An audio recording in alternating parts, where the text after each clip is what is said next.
Qoymuram güc taqət ayağımda mən. Yolları, izləri keçirəm bir-bir.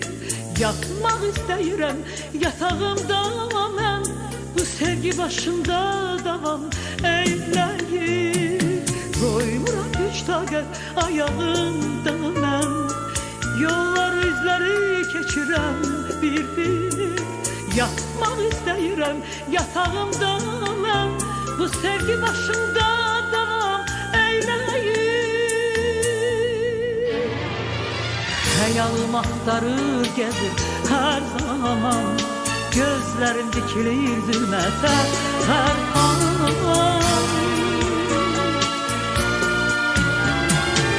Xəyalım axtarır gəzir hər zaman. Gözlərim dikilir zülmətə hər an. Yoxdur rahatlığım sevgi əlindən. Gündüzdə gecədə yol gedirəm mən. Yoxdur rahatlığım sevgi əlindən. Gündüzdə gecədə yol gedirəm mən.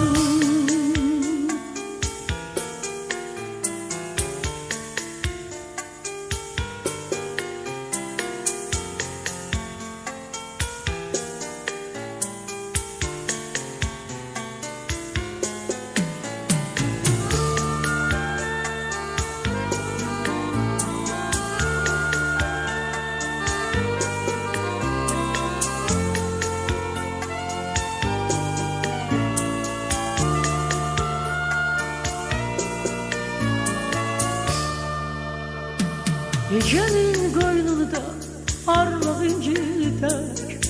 Xəyalən qarşımda görürəm səni. Surətin zülmətə nur çiləyərək. Ah necə də gözəldir gecəni. Gecenin qoynunda parlıq incitək. Xəyalən qarşımda görürəm səni.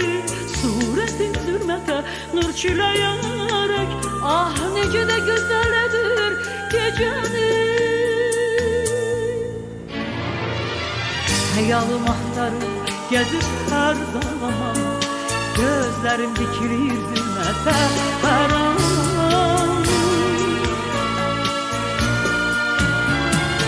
Xəyalım axtarır gəzir hər zaman. Gözlərim dikilir zülmətə hər an. Yoxdur rahatlığım sevgi əlindən. Gündüzdə gecədə yol gedirəm mən. Yoxdur rahatlığım sevgi əlindən. Gündüzdə gecədə yol gedirəm mən. Gündüzdə gecədə yol gedirəm mən.